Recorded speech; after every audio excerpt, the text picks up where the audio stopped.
একটি বর্ষণ শেষ করে নতুন দেশে পৌঁছালে আল্লাহ আমাদের পদার্পণ করার তৌফিক দিয়েছেন। আলহামদুলিল্লাহ।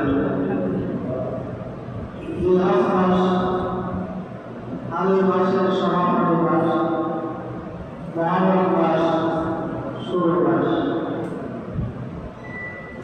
এই মুহররম মাস থেকে আরবি বছর শুরু হয়, জিলহজ মাসে শেষ হয়। আজ মুহররম মাসের প্রথম দিন। একটি বছর আমাদের থেকে শেষ হল। হায়াত নির্ধারিত হায়াত একটি বছর চলে গেল। সবাই চলে আসে, কিন্তু হিসাব নিকাশ আমাদের এখনো বাকি রয়ে গেছে। যে সময়টুকু চলে গেল, হায়াতটাও চলে গেল, আর পাওয়া যাবে না, কিন্তু তার হিসাব নিকাশ পঙ্খানুপুঙ্খ করতে আল্লাহর কাছে আমাদেরকে দিতে হবে। এজন্য আল্লাহ বলেন, বলতাম রাসূলুল্লাহ আমার বান্দা দেওয়ার বান্দা প্রত্যেকটা মানুষের দেখা উচিত কিয়ামতের জন্য সে আজকে পাঠানো, কারণ সেদিন তো আর বেশি দূরে নয়। হঠাৎ করে তোমার জীবন চলে যাবে, ধরে রাখতে পারবে না, তখন তোমাকে জবাব দিতে তার সম্মুখীন হবে।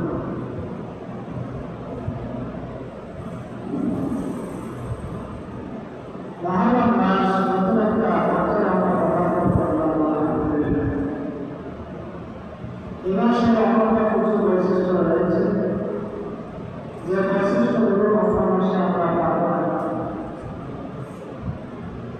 এই মাসটা সংক্ষেপে বলতে গেলে এই মাস মুহররম মাস সম্মানিত মাস। চারটা মাস আল্লাহর কাছে সম্মানিত, 12টা মাসের মধ্যে কোরআন কারীমের ভাষা অনুযায়ী চারটা মাস আল্লাহ হারাম মাস, সম্মানিত মাস হিসেবে নির্ধারণ করেছেন। এই মাসগুলো হচ্ছে জিলকাদ, জিলহজ, মুহররম। চতুর্থ মাসটা হল রজব, বর্তমানে আরেকটি মাস রয়েছে। এই চারটা মাস আল্লাহর কাছে সম্মানিত। যেদিন থেকে আল্লাহ আসমান জগৎ সৃষ্টি করেছেন, সৃষ্টির সূচনার লক্ষ্য থেকে এই চারটা মাস সম্মানিত হিসাবে পরিগণিত হয়ে আসছে এবং আছে, যা পর্যন্ত থাকবে।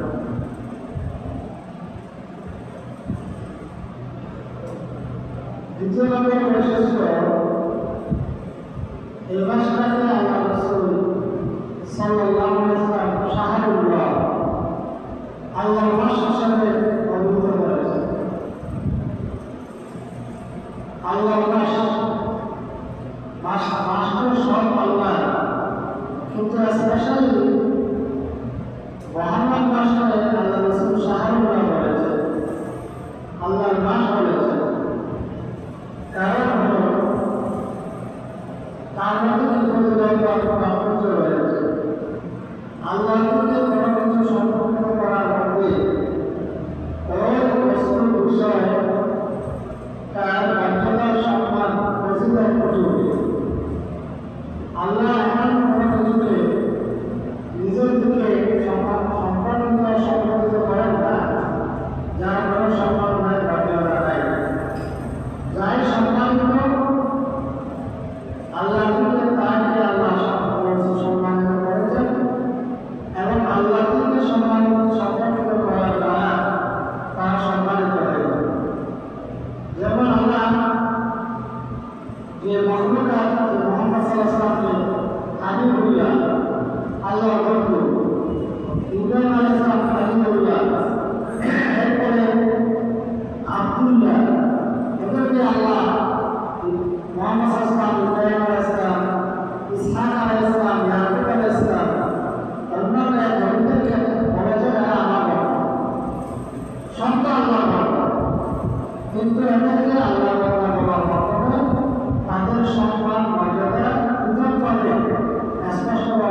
ফুটে ওঠে।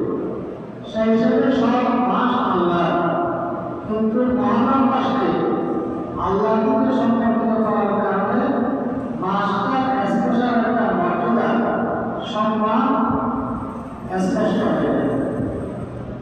এই মাসটার দ্বিতীয় তাৎপর্য হচ্ছে মহারম মাসকে আল্লাহ নিজের মাস বলে সব অভিহিত করেছেন। রসুল এখানে শাহরুখ করেছেন, এতে মাসটার মর্যাদা, স্পেশাল একটা মর্যাদা, সম্মান করে। 3 নম্বর তাৎপর্য এই মাসের একটা দিন আশুরা, 10 মহারম। মহারমের 10 তারিখ একটা ঐতিহাসিক দিন মুসলমানদের মধ্যে। অনেক দিনের ঐতিহাসিক ঘটনা এই দিনটার মধ্যে সম্পর্কিত হয়েছে। এই দিনে রোজা রাখা রাসূলুল্লাহ মুস্তাহাব ঘোষণা দিয়েছেন। রাসূল সাল্লাল্লাহু আলাইহি ওয়াসাল্লাম বলেন, আফদালুস সিয়ামে বা'দা রমাদান শাহরুল্লাহিল মুহাররম ওয়া আফদালুস সালাতি বা'দাল ফারিদা সালাতুল লাইল, রাওয়াহু মুসলিম। আল্লাহ রাসূল বলেন, রমজানের পরে সর্বোত্তম রোজা হলো যে আশুরা রোজা, মহারম মাসের 10 তারিখের রোজা।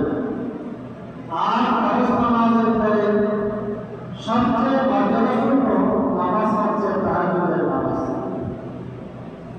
আবু ইসমাইল আল-মাহদী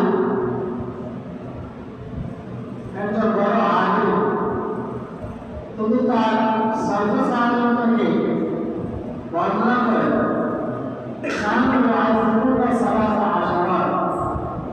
আগের যুগের সালফে সালেহরা 3টা দশকে খুব বেশি মর্যাদা করে সম্মান দিতেন। 3টা দশ হলো আল আশরুল আখির মিন রমজান, রমজানের শেষের 10 দিন। আমরা জানি এগুলোর প্রতিটা গুরুত্ব। ওয়াল আশরুল আউয়াল মিন যুলহিজ্জা, যুলহজ মাসের প্রথম 10 দিন, যা কিছুদিন আগে আমাদের থেকে চলে গেল, তার মর্যাদা ফজিলত আমরা শুনেছি। ওয়াল আশরুল আউয়াল মিনাল মুহাররম, আর তৃতীয় 10 হচ্ছে মহারম মাসের প্রথম 10 দিন। এই 3-10 দশকে সালফে সালেহগণ আমল করে আলিমগণ তারা এই 3টা 10কে তারা খুব বেশি গুরুত্ব দিতেন। তার 3 নম্বর ফজিলত আমরা এই রমজান মাসের বেলা, যে মহারম মাসে, যে মাসে আশুরা 10 তারিখে ঐতিহাসিক একটা দিন, এই দিনে রোজা রাখাটা মুস্তাহাব করা হয়েছে। এবং এই দিনে অনেক ঐতিহাসিক ঘটনা, ইসলামের ইতিহাসে সংঘটিত হয়েছে। তবে 10 তারিখের রোজা একটা না রেখে 2টা রাখাটা হচ্ছে উচিত, কারণ আমি পরে বলেছি। তৃতীয়ত, চতুর্থ মাসের যে তাৎপর্য হচ্ছে, এই যে 10 তারিখ আশুরা 10 তারিখ, অনেকগুলো ঐতিহাসিক ঘটনা ঘটেছে। তার মধ্যে অন্যতম ঘটনা হল একটা আল্লাহ রাব্বুল আলামিন এখানে সত্যের বিজয় দান করেছেন, মিথ্যাকে ধ্বংস করেছেন। সত্য বাণীকে আল্লাহ এখানে আনন্দিত করেছেন, মৃত্যুকে এবং আল্লাহ দুশ্মনদেরকে পরাজিত করেছেন। বিশেষ করে এই দিনে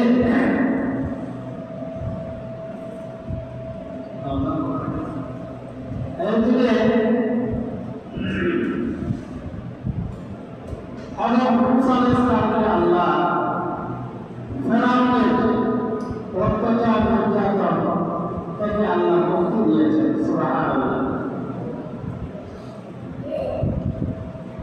এই কারণে এটাকে ইহুদিরা তারা সম্মানিত দিন হিসাবে তারা উদযাপন করতে, পালন করত। যা প্রমাণিত হয় আল্লাহ রাসূল সাল্লাল্লাহু আলাইহি সাল্লাম মক্কা থেকে যখন মদিনায় হিজরত করলেন, কিন্তু দেখতে পেলেন যে ইহুদিরা সেদিন পূজা করছে। তখন রাসূল সাল্লাল্লাহু আলাইহি ওয়াসাল্লাম তাদের থেকে জানতে চাইলেন, আজ তোমরা কেন রোজা রাখো, তার কারণটা কি? তখন ইহুদিরা উত্তর দিল, আজ এমন একটা দিন, এটা আমাদের জাতীয় দিন। এদিন আল্লাহ রাব্বুল আলামিন আমাদের নবী এবং আমাদের কওম বা আমাদের জাতিকে আল্লাহ রাব্বুল আলামিন ফেরাউনের অত্যাচার নির্যাতন থেকে আল্লাহ মুক্তি দিয়েছিলেন। আর ফেরাউন তার দলবল সহ আল্লাহ ফেরাউনের দলবল সহ নীল দরিয়াতে আল্লাহ ডুবে মারিয়েছিলেন। তার শুকরিয়া স্বরূপ এই দিনে আমরা রোজা রেখেছি। সুবহানাল্লাহ। আল্লাহ রাসূল সাল্লাল্লাহু আলাইহি ওয়াসাল্লাম তখন তিনি বললেন, মুসা আলাইহিস সালাম আমার ভাই, তার উপর আল্লাহর করুণা হয়েছে, শুকরিয়া স্বরূপ তিনি রোজা রেখেছেন। ভাই হিসাবে আমার দায়িত্ব হচ্ছে শুকরিয়ায় অংশগ্রহণ করা। তিনি নিজে রোজা রাখলেন, এরপরে মুসলমানদেরকে রোজা রাখার নির্দেশ দিলেন। সাথে সাথে তিনি বললেন, আগামী বছর যদি আমি জীবিত থাকি তাহলে তার সাথে আরেকটা রোজা রাখবো, যাতে তোমরা তার সাথে আরেকটা রোজা রাখো, যাতে ইহুদিদের সামঞ্জস্য হয়ে না যায়। এই হাদিস দ্বারা আমরা প্রমাণ পেলাম, আমাদের সাথে স্পষ্ট হল যে আশুরা মুহররমের 10 তারিখটা সে অনেক আগ থেকে এটা পালিত হয়ে আসছে। এ সম্পর্কে আগামী তোমাদের বিস্তারিত আলোচনা হবে ইনশাআল্লাহ। তাই মুসা আলাইহিস সালাম তার কওম আযাব পেয়েছিলেন, তারা অত্যাচার নির্যাতন থেকে, এটা হাদিস দ্বারা প্রমাণিত হয়। আর এজন্য রাসূল ইহুদিরা রোজা রেখেছিলেন, ইহুদিরা তার শুকরিয়ায় রোজা রেখেছিলেন। রাসূল সাল্লাল্লাহু আলাইহি ওয়াসাল্লাম রোজা রাখছেন এবং মুসলমানদেরকে তিনি তখন রোজা রাখার জন্য নির্দেশ দিয়েছিলেন। এক্ষেত্রে একটা রোজা না রেখে বলা হচ্ছে তার সাথে যে আগে অথবা পরে, আগে একটা দুই দুইটা অথবা 10 11 অথবা 12 এভাবে রোজা রাখার জন্য আল্লাহ রাসূল নির্দেশনা আমাদেরকে দিয়েছে। এই রোজাটা যারা রাখবে তাদের সম্পর্কে রোজার ফজিলত আল্লাহ রাসূল বলছেন যে ইন আহতাসিবু আলাল্লাহ আন ইউকাফিরা সালাহ আল্লাতী ক্বাবলা, যে আশুরা একটা রোজা রাখবে, এই একটা রোজা দ্বারা আল্লাহ রাব্বুল আলামিন পূর্বে আগে এক বছরের সগিরাগুলো আল্লাহ মাফ করে দেবেন। আলহামদুলিল্লাহ। এই একটা রোজা দ্বারা বিগত এক বছর আমরা যতগুলো আমার জীবনে সগিরাগুলো হয়েছে, সমস্ত সগিরাগুলো আল্লাহ রাব্বুল আলামিন মাফ করে দেবেন। সুবহানাল্লাহ। আলহামদুলিল্লাহ। এবারে এই মাসে এই 4টা অপূর্ব বৈশিষ্ট্য আমরা মোটামুটি সংক্ষেপে পাই। 1 নম্বর, এটা হচ্ছে আল্লাহর কাছে সম্মানিত মাস, পৃথিবীর সূচনা লগ্ন থেকে। 2 নম্বর হচ্ছে এই মাসটাকে রাসূল সাল্লাল্লাহু আলাইহি ওয়াসাল্লাম মাসটাকে আল্লাহর জন্য সম্মানিত করেছেন। এর দ্বারা মাসটার সম্মান মর্যাদা স্পেশালি উঠে উঠবে। 3 নম্বর, এই মাসে যে রোজা রাখা হয়েছে 10 তারিখ রোজা রাখাটা মুস্তাহাব। 4th, এই মাসে অনেক ঐতিহাসিক ঘটনা ঘটেছে যেগুলো অত্যন্ত গুরুত্বপূর্ণ বিষয়। বিশেষ করে প্রথমত যে মাসের 10 তারিখ আল্লাহ রাব্বুল আলামিন মুসা আলাইহিস সালামকে ফেরাউনের অত্যাচার নির্যাতন থেকে আল্লাহ মুক্তি দিয়েছে। সেই হিসাবে একটা ইহুদিদের জন্য নয়, শুধু আমাদের জন্য একটা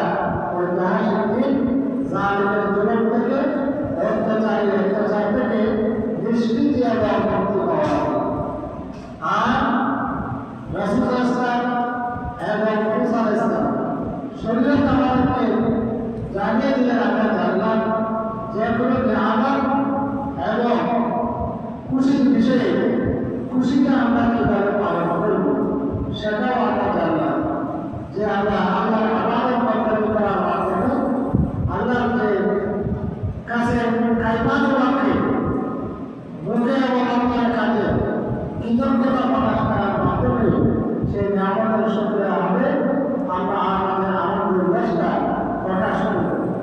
কিন্তু অনেক ক্ষেত্রে আমরা সেটা করি বিজাতীয় সভ্যতা সংস্কৃতির অনুসরণ অনুকরণের মাধ্যমে। এই যে এক কাটা তারপরে জানলা দেওয়া, এরপরে এগুলো আমরা করা, এই সমস্ত বিষয়গুলো ইসলাম স্বীকৃত নয়। কোরআন কারীমের সূরা কাসম আল্লাহ শিক্ষা দিচ্ছেন, ইযা জাআ নাসরুল্লাহি ওয়াল ফাতহ ওয়া রাআইতান নাসা ইয়াদখুলুনা ফী দীনিল্লাহ ফাসাব্বিহ বিহামদি রাব্বিকা ওয়াস্তাগফির ইন্নাহু কানা তাওওয়াবা। যে যখন তোমার ইযা জাআ নাসরুল্লাহ, যখন আল্লাহ সাহায্য আসবে, বিজয় আসবে,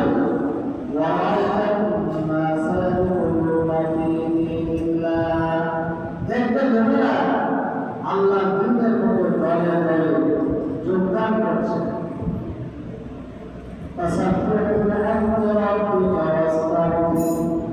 তখন তুমি আনন্দ উল্লাসে ধূম ধাপনা দিয়ে আনন্দের কাছে উঠবে না, বরং তুমি তখন তুমি তোমার প্রভুর প্রশংসায় তাসবিহ পাঠ করো এবং তার কাছে ক্ষমা প্রার্থনা করো। ইন্নাহু কানা তাওওয়াবা, নিশ্চয় তিনি তওবা কবুল করেন। রব্বুল আলামিন কোরআনের আয়াতের মাধ্যমে সরাসরি আমাদেরকে নির্দেশনা দিলেন যে কোনো আনন্দ উল্লাস এবং বিজয় যখন আসবে তখন যে আমরা বিজয় যে বিরাজনীয় সভ্যতা সংস্কৃতির মাধ্যমে না করে তাসবিহ তাহলিল ইবাদত রোজা পালন করার মাধ্যমে নিয়ামতের শুকরিয়া এবং আনন্দ প্রকাশ করি। কিন্তু আমরা তার বিপরীতে করি বর্ষবরণ, আমাদের বিরুদ্ধে বাদ প্রকারক বিজাতীয় সভ্যতা যেগুলো আমাদের এসেছে আমরা ক্যামেরার মাধ্যমে করি, তারপরে এই যে আমরা উল্লাসের মাধ্যমে করি, এই সংস্কৃতির সভ্যতা ইসলাম স্বীকৃত নয়, বরং এগুলো ইসলামের বিরোধী। আল্লাহ তাআলা বলেছেন, ওয়াজআলনাকুম হুনাসারা তুতামাক্কিনুহুম ইয়ামসাল্লাহ লিল্লাহি শারআইয়াকুম। ইহুদি আর নাসারা সবাই চাল চলনের বাইরে বলে, তোমরা কি হে মুসলমান ইহুদ জালে ঘৃণা করো। আমরা নামে মুসলমান কিন্তু কার্যত আমরা সব বিজাতীয় সভ্যতা সংস্কৃতি সব কিছু আমরা অনুসরণ করি। এই জন্য মুসলমানরা আমাদের দেখে তারা যে অপহাসন করতে বর্ষবরণ এগুলো ইসলাম স্বীকৃত নয়, এগুলো মাধ্যমে আমাদেরকে বলার আল্লাহ বলছেন তোমার জীবন থেকে একটা বছর চলে গেল, তোমার যে একটা দিন চলে গেল, আরেকটা বছরে তুমি এসেছো, তাহলে তুমি তখন চিন্তা করো যে হায়াতটা তোমার চলে গিয়েছে, যে হায়াত তোমার জীবনে আর ফিরে আসবে না, তুমি এ হায়াত আর ফিরে পাবে না। এই হায়াতের মধ্যে তুমি কি কি কাজ করেছো, ভালো মন্দ তোমার জীবনে কি হয়েছে, জীবনের যে সময়টা পাচ্ছ এটাকে তুমি গ্রহণ করো। যা চলে গিয়েছে তার প্রতি বসিয়ে দেওয়ার জন্য তুমি এই সময়টাকে গুরুত্ব দাও। সেই প্রসিদ্ধ হাদিস সাল্লাল্লাহু বলেছেন, ইখতানিম খামসান কাবলা খামস শাবাবান কাবলা হারাবিন। জীবনের পাঁচটা পর্যায়কে পাঁচটা পর্যায়ের আগে তুমি গুরুত্ব দাও। শাবাবান কাবলা হারাবিন, তোমার বিদ্যমান আগে তোমার যৌবনকে তুমি গুরুত্ব দাও। এরপরে তোমার তোমার দারিদ্রতা আসার তোমার চর্চা তুমি গুরুত্ব দাও। এরপরে আমার ইসলাম বলেন যে তোমার তুমি অসুস্থ হওয়ার আগে সুস্থতাকে তুমি গুরুত্ব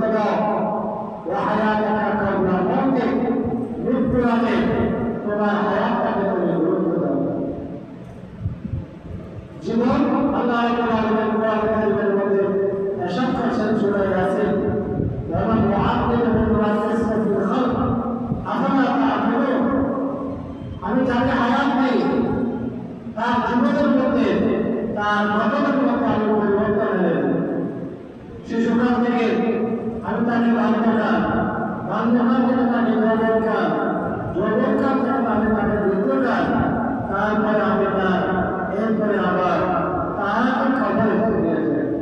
তার খবরের মধ্যে জীবনের মধ্যে যে পরিবর্তন এবং রাতের অনুদানে আপনার কেন তোমরা তোমার বিবেককে কাজে লাগাচ্ছ?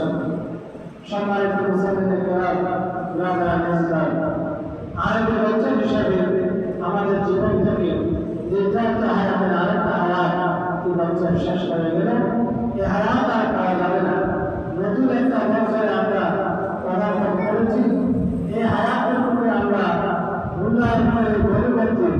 যে কোনো সময় আমার জীবন শেষ হয়ে যেতে পারে, যে কোনো সময়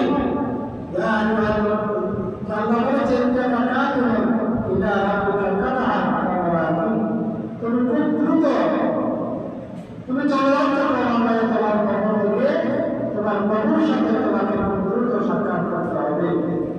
আমাদের জীবনের পরিবর্তন থেকে আমাদের শিক্ষা নিতে হবে। আল্লাহ নতুন বছরকে আল্লাহ নতুন করে তার বছর হিসাবে আল্লাহ আমাদের দান করে